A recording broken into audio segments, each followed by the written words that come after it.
When does an employee gift transform to measurable impact? Micah, CEO of Gifted, shares his answer. Hey there, I'm Krista Vance, entrepreneur and operations leader. And I'm Matt Vance, award-winning author and social innovation researcher.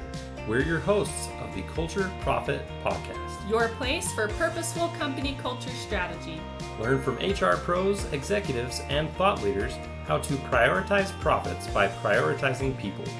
This episode is sponsored by Gifted, the free employee recognition platform for HR managers, salespeople, and team leaders. Learn more at gifted.co. We're glad you're present for today's episode. We believe you'll find the conversation a true gift. Why is that, Matt? Well, Krista, today we're speaking with the CEO of Gifted, the free employee recognition platform for HR managers, salespeople, and team leaders. Welcome to our guests. Thanks for being here, Micah. Thanks for having me. Appreciate the taking the time to take a part of this awesome podcast.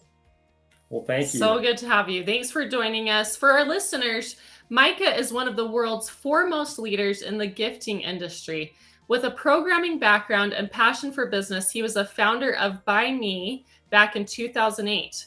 Having only raised $180,000 startup funds, Micah and his team grew By Me to the largest B2C and B2B gifting and employee recognition platform in Israel, with annual revenue of $150 million.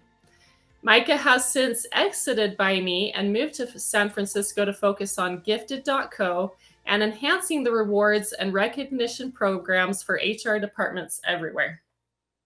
And for everyone listening, I have to tell you that I have personally used Gifted before coming over and starting Mobrim and getting this podcast going. I was the VP of culture at iFit, and we used Gifted to give personalized gifts to our team members around the globe. And that's actually how we first got connected, Micah and I, about a year and a half ago. So it was really neat to use this product to help send out gifts and rewards and recognition that were both equitable, in the right currencies for people, depending on where they were working throughout the world, and something that they could personalize to what they wanted. So that's why we're here. We loved the experience with Gifted and wanted to meet the man behind this incredible team and product. Thank you, guys. I appreciate the intro. Yeah, I'd love to share the story. It's been a very interesting, different ride than most usual, Silicon Valley startups. So we're happy to kind of share that journey with you and the listeners. Great. Yeah, we're so excited to hear more from you. First off, we wanted to share a little bit with our audience. Your first language is Hebrew. Is that right? Yeah, I'm originally from Israel. I grew up there. I moved out here about 6 years ago. We spoke about it before, but we said, sometimes my wife, I kind of picked up a decent accent growing up because we didn't have cable TV came in really, really late to our area. So my dad put a satellite dish, and I grew up, watching the single channel that we had in English, which was the NBC Super Channel. So I grew up watching, at the age of 5, the Conan O'Brien and Jay Leno late night shows and Greg Kinnear back in the day. So it was one of those, I managed to pick up a decent accent, but my wife always tells me that I need to tell people that I'm from Israel because I still make those grammatical mistakes. So if they know it's very impressive, but if they don't know, I might sound like, I'm a little off when it comes to English. So yeah, definitely still working on my English, but yeah. Yeah, well, we were saying earlier, it was shocking to even hear that because honestly, you sound American. But would you mind sharing a sample with us of the Hebrew language? Yeah. I think first of all, I can speak, I can do a very bad Israeli accent, very bad Israeli accent speaking in English. So you can go to there, but one of the words, I can say, I'm very happy to be here. אני מאוד שמח להיות פה.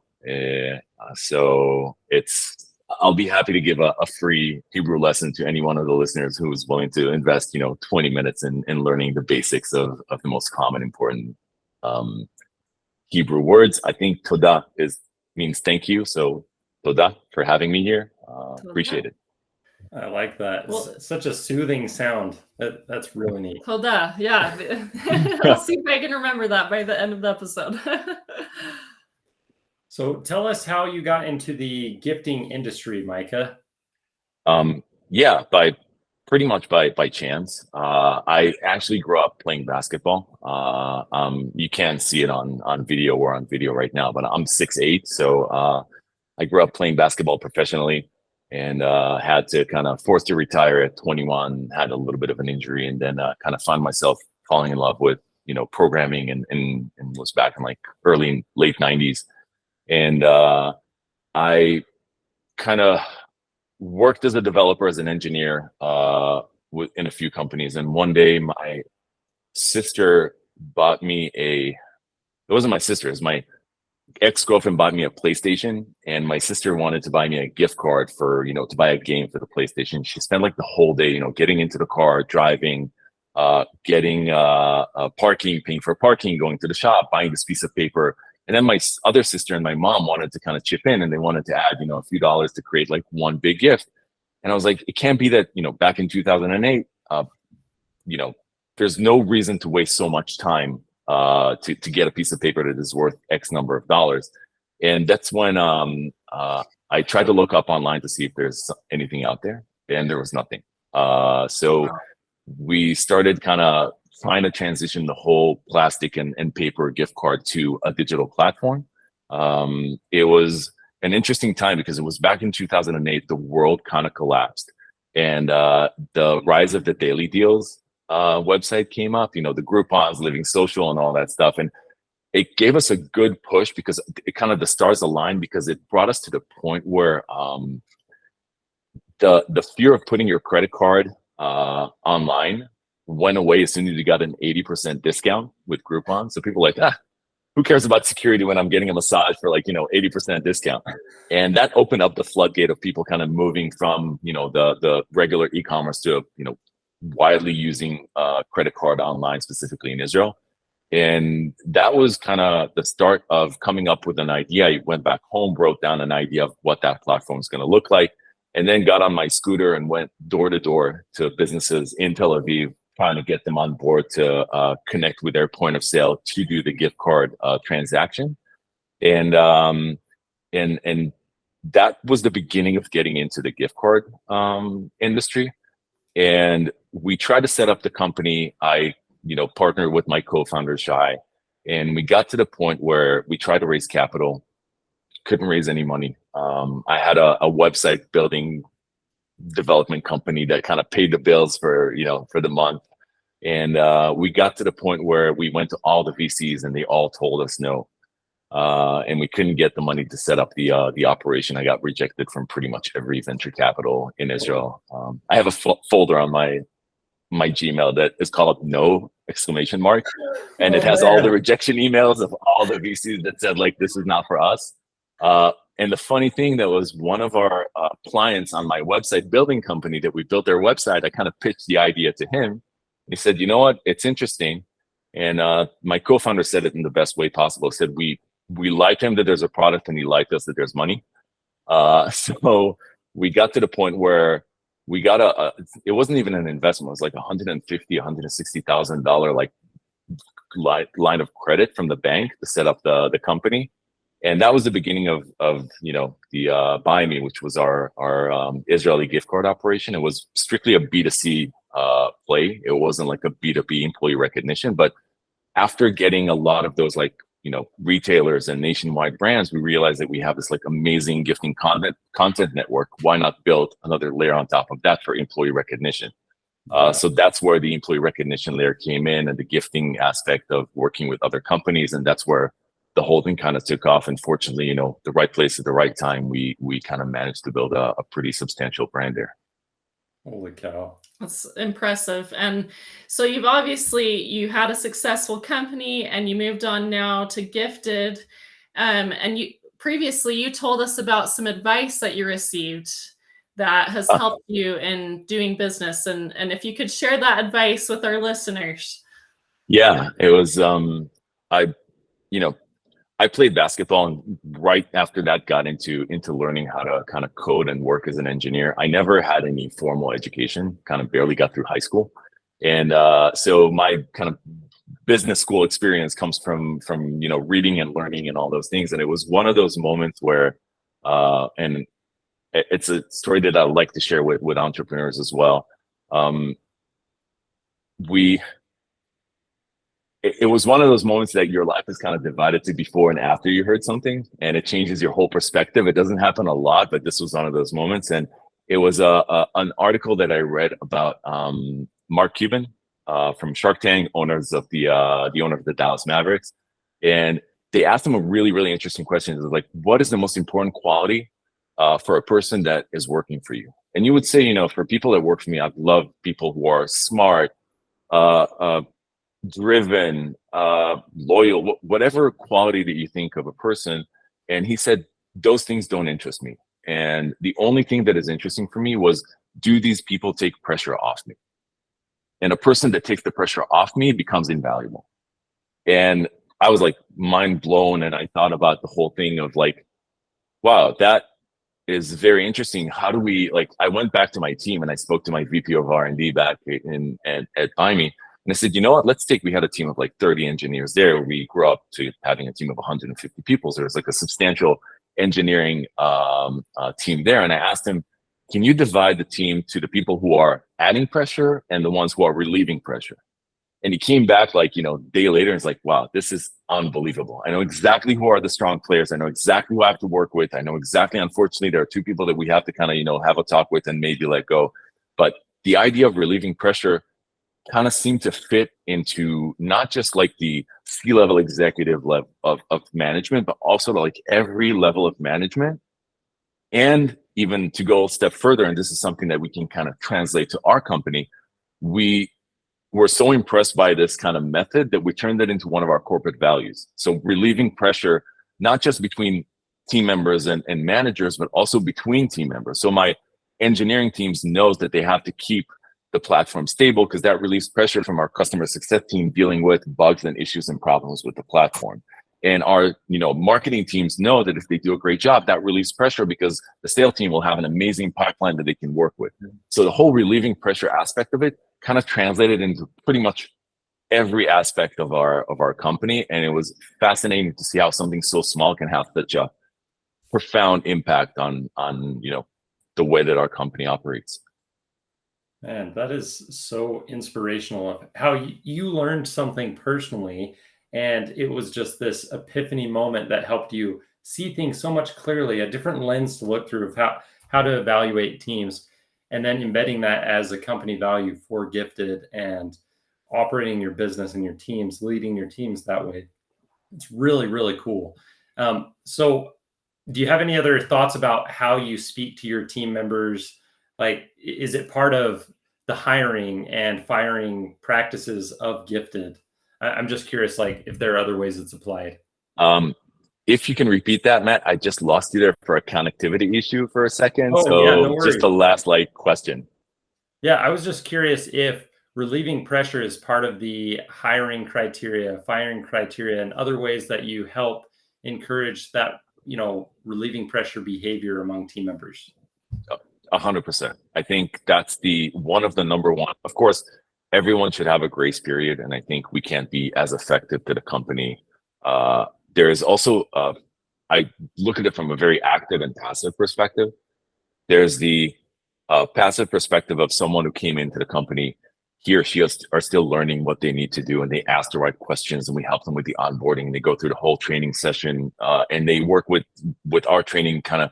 We try to take a person and put them in every seat for a few days so they can learn, what it looks like from the customer success perspective. Because if they know the impact of the engineering team on the customer success and vice versa, in delivering the right feedback so we can make the product better, they can have a better idea of what it looks like, even if they're on the sales team, for example. And there's the kind of active pressure relieving where if someone adds pressure actively by asking the wrong, questions over and over again, not learning, not, making the effort, or, being someone who's not helping other people relieve their pressure and do their jobs, that's something that's kind of a red flag for us. And we also talk about it very early on, even during the kind of interview session. So we love sharing that perspective because we are in the recognition and engagement business. So it's very easy. It's an easy sell for us because at the end of the day, we build a product and we have a company that works. The byproduct of what we do is making people happy. So it's a really kind of a mission that is very easy to get people to get on board, and we love that. But it's also kind of requires, there's a lot of responsibility because a lot of companies kind of trust us with their information, with their talent, with their team, with the engagement with their team. And if we can kind of establish that internally within our company, it's much easier to kind of reflect that on our, product, on our relationship with our clients, and also with, the criterias for hiring and people who will join the team. So we put a lot of emphasis on that very, very early on, even in the interview stage. It's such a cool value too, because it shows, it puts an idea that everyone needs to be caring for everyone else. Like, it's not just the receiver side, like who's relieving pressure from me, right? It's how can I relieve pressure from my coworkers or my supervisor, and then so it's really gifting that to in like a community of your team, right? Yeah, Helping out and each other. exactly. And the fascinating thing is that we, it worked so well for us in terms of, internally for the company. So we kind of translated the whole thing. I said it's a corporate value, and it doesn't just apply towards our, team members and employees. It really applies to our, strategy in terms of building the product for our clients. So for example, if you talk about relieving pressure from an HR manager, so he or she needs to take care of some sort of recognition program. And if we can build a product that automates a lot of these processes, all right. So for example, we automate birthdays, work anniversaries, milestone gifting, and all those, different programs. We can do like a weekly lunch that is being sent automatically based on people, who we are syncing with your HRIS platform and pull all that information to update automatically. That all of a sudden becomes something that, like, at that moment, that piece is being, offloaded from you as the person who's running the program, and you can focus on other things like, hiring, engagement, all those things. So for us, the value of relieving pressure is not just between us and team members and employees, but it's also how do we build a product that would relieve pressure from our clients and give them, more time to deal with other things as we kind of take care of this aspect of the engagement of their team. Yeah, I love that. I can totally picture an HR manager doing that same exercise that you talked about, your team member reviewing their list of team members, but an HR manager evaluating their investments, the tools they use, the products and services that they purchase, and finding the ones, separating the ones that relieve pressure and add pressure. If you have vendors or tools or products that are making your life more complicated and they're more difficult to manage, then it makes sense to cut them out, right? And reinvest in the ones that are relieving pressure on your life. I'm running back to my credit card statement to look at all the SaaS software that we're using right now and to practice exactly that and to see which ones I can remove or add if my team needs to relieve pressure. Never thought about that as like, a third party.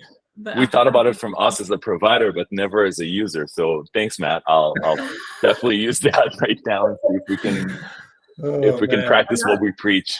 Yeah, yep. Another great application for your advice. I love it. Yeah, that's really cool. So let's take this conversation just a step broader. So Gifted is providing services to all these different HR teams all over the globe. Why is it important for companies to have a rewards and recognition program in place? So the way that I look at it is, and the way we kind of try to look at it from our perspective is, I think there's a strong correlation between the number of touch points that you have with your team members and things that, with retention, with the way that they feel about your organization, with their satisfaction. And gifting is one part of it. So for example, it's not always about like these huge celebrations. It's not always about the, annual bonus or something like that. And the way that we look at it, one of our slogans, the slogan that we chose for the company for Gifted is simply appreciate. And when we spoke about it before, we were wondering, we asked some people, and some people said like, it might be not as like, exciting as like gifting and all those things. And I went back to Anat, my partner, and she said, I asked her like, what do you think? Is it not like, does it have enough of an impact? And she gave me a great example. She said, there's a huge difference between someone saying, great job. All right. So that's one thing. But there's a huge difference between that and someone coming in and saying, hey, I really appreciate what you've done to the team. You really helped us, get through this deadline. And that has such a more profound impact. And it has nothing to do with gifting. Like gifting is like a byproduct of that type of engagement that we're looking to do. So I think that is like, and not everything has to be like a huge event. Sometimes, we just had one of my team members, Julian, one of our sales team members, he got sick at home, and we just sent him like a small reward of like, I think it was like $25 to like, with DoorDash, Uber Eats, and Grubhub. And we said, hey, get better, order chicken soup. That was kind of the type of engagement that we had internally within the company. And the funny thing is that he started using that as one of the examples that he talks when a client is interested and gets on a call. He brings that up as like his experience from the platform as a little touch point for engagement that had nothing to do, nothing happened. It was just, it was a sick day. He got a stomach bug. So it's not necessarily about this like overall we have to do, this huge rollout of this like amazing, crazy program that we committed, to an annual budget or something like that. It's more about, let's build a platform that, first of all, the biggest, most important thing is that you mentioned that in the beginning, Matt, where the platform is free. So we did not charge like, a per user fee or a monthly fee or a minimum. So it can be like a one-off when you want to send that, get well gift, or it could be something that you use on a regular basis and you're going to have your whole milestone gifting recognition annual program, to be used with the platform. So that's kind of our approach. It's not necessarily about changing a company culture, but being that sidekick that helps you increase those touch points during the year to, connect that with higher level of retention, satisfaction, being seen, adding, features like, allowing managers to have a budget that they can go ahead and kind of recognize their team members. So you have like a monthly, annually, quarterly budget that you can go ahead and log in yourself, and if someone did something great, you can kind of engage with them. So we're looking at ourselves as like, and this is something that I'm gonna regret saying, but like no one's gonna, a company's not gonna shut down because they're not gifting enough. They're gonna have HR has other problems. Like you're gonna have a problem if you're not hiring people too quickly. But if we can be the ones who kind of take that load off and relieve the pressure, I think that ties it in back to our goal and our role with, serving a client or a company. So that's how we perceive where Gifted fits within an organization. I was seriously going to ask you if you guys use your own product, and with your employees. And I think that's so cool that you can do that. I mean, to integrate your own product into the culture of your company and to actually see the impact for then to share with other users, right? I can give you a great example from 2 hours ago. I had a client who spoke to Julian from our team.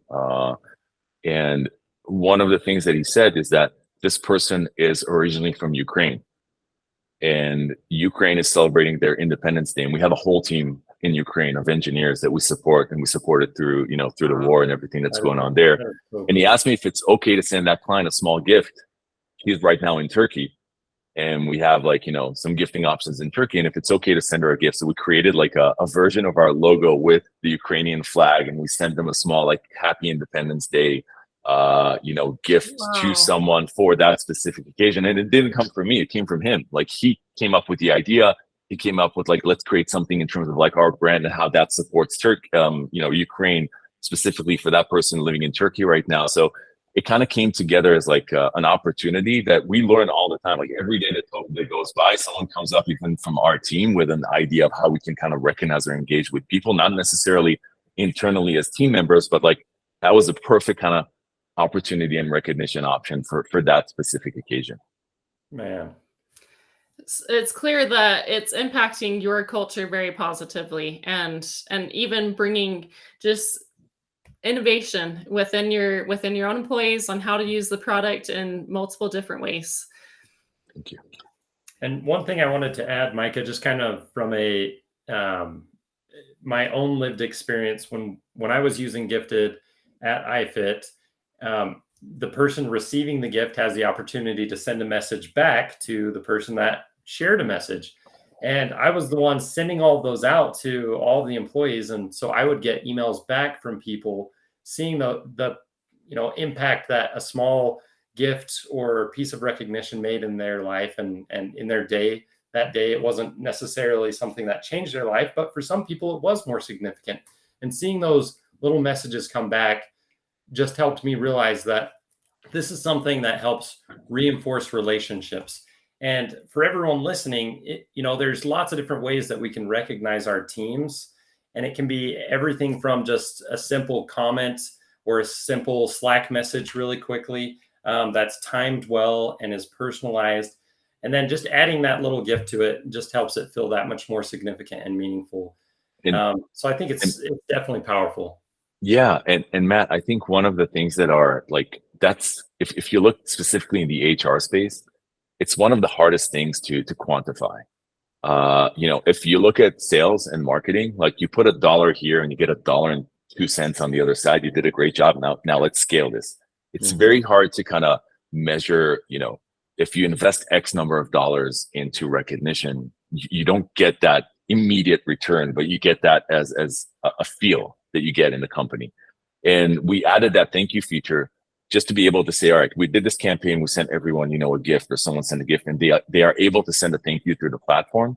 But it's not just receiving those thank yous, is we even created this like export option that you can take all the thank yous that you received on the platform to a specific occasion or overall or between specific dates and export that to this report that shows you all the thank yous of all of your team members. So you can share that with your leadership. So you can take that, say, hey, we sent out like a virtual lunch for everyone, and these are the thank yous that we got. Here's the impact that we made. And a lot of times goes kind of unseen if we don't have that option of sending those thank yous. But it's more about like, how do we take that return on investment that is really, really hard to gauge when it comes to recognition in HR and turn that into something that is super easy to communicate to the company's like leadership and the team in general about the impact that this program specifically had. And yeah, that is super impactful. It's taking something that may seem kind of invisible and quantifying it and bringing it to life. Rewards and recognition is helping strengthen relationships. And that's essentially just saying, this is how we strengthen relationships today. So I think that's really neat. We typically ask a question. This is kind of our anchor question of how company culture drives greater profits. And I think you just barely spoke to that about, helping showcase to leadership how relationships are strengthened through strategic rewards and gifting. But do you have any other thoughts about increasing profits through company culture? Yeah, I think it's not necessarily about company culture. I think it's, first of all, obviously, recognition equals more satisfaction equals retention equals, less turnover, more money to the company. That's kind of that's what you're going to hear from every other, recognition and engagement platform. But I think one of the things that we saw is the kind of transitioning of our platform from HR to other departments. So for example, you'll see the HR using it, and then someone from sales or marketing is receiving a reward, and they're like, all right, I can start, using this to, engage with my clients. So we have one of our clients is a bowling company, a publicly traded billion-dollar bowling company, and they're using the platform to send out rewards for people who are engaging in meeting. They send like a $5 cup of coffee to close a meeting, to set up like, events at their, thousands of bowling alleys that they have across the US. So we saw some creative usage of our platform. We started adding more and more features to the platform to support other use cases. So all of a sudden, the marketing will do a competition or between, different clients, or client gifting for salespeople, or incentivizing salespeople, not just based on metrics, but in these like intermediate points where you want to give them something for closing a great deal, but it's not necessarily, they're going to see it at the end of the quarter probably, but they did something great today. There's no reason to wait 2 months if you're in the beginning of the quarter or middle of the quarter to engage and recognize that specific person. So I think the cool thing about it is that we start seeing these like, expansion within a company of using the platform in different use cases that we didn't in the beginning had in mind. We're using it to get customer feedback. Every time we get on a call with one of our HR, admins that will give us some, half an hour of their time, we can use the platform to recognize them and send them a small reward just to thank them for giving us valuable feedback. And the responses that we're getting is like, you shouldn't have. We would have given this, gladly regardless, because we're using the platform. But I said, if we don't practice what we preach, then obviously, we're misusing the platform. Definitely. Yeah. And so do you have anything else to add for our listeners today before we wrap up and just share your information? Yeah, I think the only thing that I can share is that, and like I said, gifting is a part of what we do. I think there are so many ways to, recognize and engage with your employees and your team members. It could be, like you said, a Slack channel for kudos. Not everything has to be like a platform or a product that is, implemented and has a cost. Like the idea for us is kind of to democratize the whole engagement and recognition where companies, and it's funny to see, we have clients with like, an 8-employee funeral home in Virginia and a 30,000 employee company that is integrated to Workday and this like huge corporate, client. But it's not like we don't target a specific market. So I think if we can do that on the gifting, but other, HR professionals can think about ideas for them internally to just engage with their employees, not necessarily in the gifting space. I think that's a huge key and a takeaway from the conversation that I think is kind of a low-hanging fruit if you just think about it. Yeah, I know I've been on the end as a client and as an employee of gifts like this, and specifically from Gifted as well. And I know for me, with the ones who I was a client for, they made me want to be loyal to them, because I'm like, wow, they appreciate my business. And then as an employee, it made me want to be loyal as an employee and continue on with the company. And so I think you hit on all those points: retention, reducing turnover, and also just creating a better culture where people are happy and enjoying work, and they're receiving feedback both directions and feeling appreciated for the work that they're doing. I agree. Thank you for. Well, you guys clearly practice what you preach, and thank you so much for joining us today. Thank you for having me. I really appreciate the time, and I was really looking forward for this, podcast, and it was a great experience. I appreciate it. Yeah, so to those who are listening, Micah is truly a leader to follow. Check out his LinkedIn profile and go visit gifted.co to learn more of how a rewards and recognition program can ignite greater engagement and productivity at your company. Thanks for listening. Thanks. We'll see you. See ya. Bye-bye. Thanks for tuning in to the Culture Profit podcast, and for being a part of our journey to prove that putting people first is best for business. Today's episode was sponsored by Gifted. Want an even easier way to show your team appreciation? Visit gifted.co.